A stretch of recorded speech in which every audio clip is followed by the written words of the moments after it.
What is up, people? Ncaa 31 here. NCAA 13 Online Dynasty. Louisiana Tech cracking the top 25 for the first time this season, taking on Mr. Commish. Ugh, don't you hate when you go back and you see plays that you could have made and didn't? It's the worst part about editing videos. But anyway, I am going up against number 1 Ohio as they get on the board as the Red Sea parts. But this has been a lot of fun this year as far as this particular online dynasty. To me, playing with the lower tier, lesser seen teams is a lot more fun, a lot more enjoyable. And we created, well, not really created, we edited Conference USA so we can all be in the same league, and we gradually turned the league into a superpower.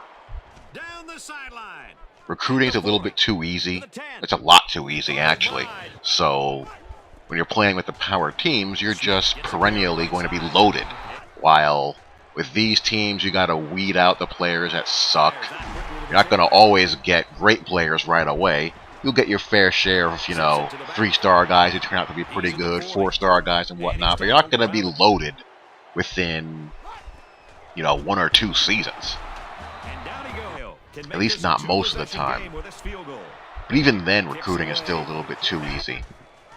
But I don't really know what the solution to that is. You don't want to make recruiting a menu nightmare and just make it to the point where you don't want to be bothered with it at all. You want to make it interactive for the user, but also efficient. You don't want to be bogged down with a million tasks. So, I don't know.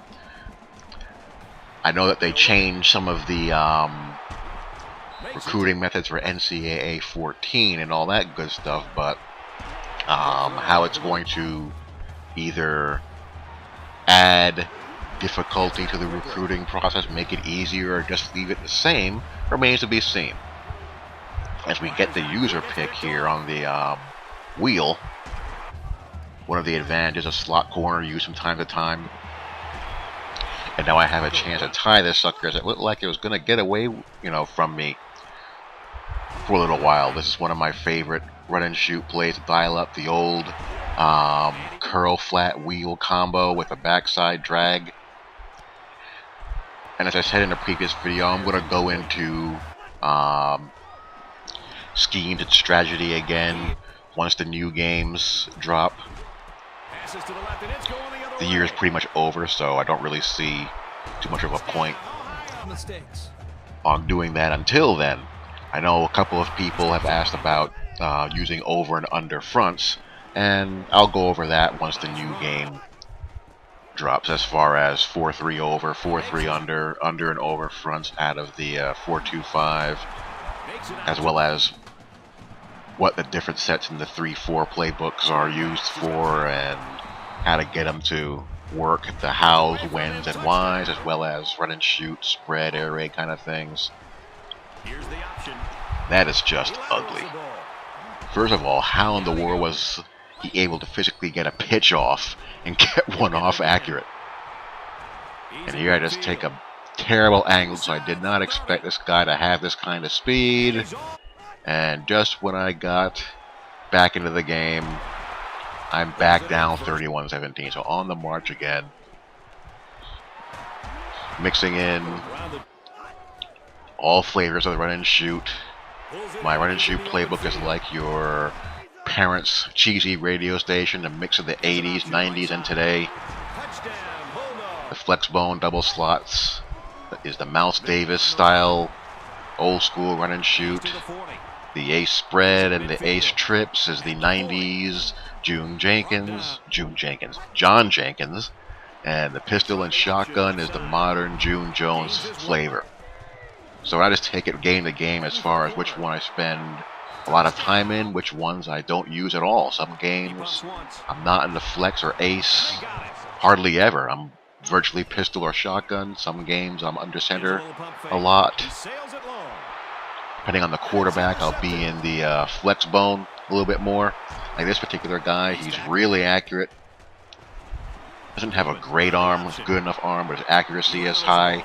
And, you know, he's a decent runner. So I can occasionally pop some speed and option from under center and the read option as well out of the pistol and gun. And again, I just have never been able to build a complete defense with this team. The big fella lays out. The offense can hold its own, but defensively it's very much a mixed bag of tricks. I'm not dead yet, though. 45-24, gotta get on the board here. As you can see, this guy's throwing dots all over the place. Gotta make a stand here. Actually get a random dose of defense. Big third down, playing manual press on the left. The quarterback's a lefty. I flushed him out, but he's a lefty, and I can't recover. That hurts. That really, really hurts. That's going to pretty much wrap it up here, as he's just going to, you know, plow his way through my defense. So, had my chances to upend number one, but the commish gets a revenge over last season's upset that I pulled in his house, and he gets me this season. And there's one of his long runs. He had quite a few of them. And my guys just got beat around, missed a lot of tackles, and he did a good job of forcing me into some key turnovers. So La Tech will probably fall out of the top 25 the same week they got into it. Disappointing L. And that's just awful. 3 carries for 87 yards. Hope you guys enjoyed. Talk to you all later.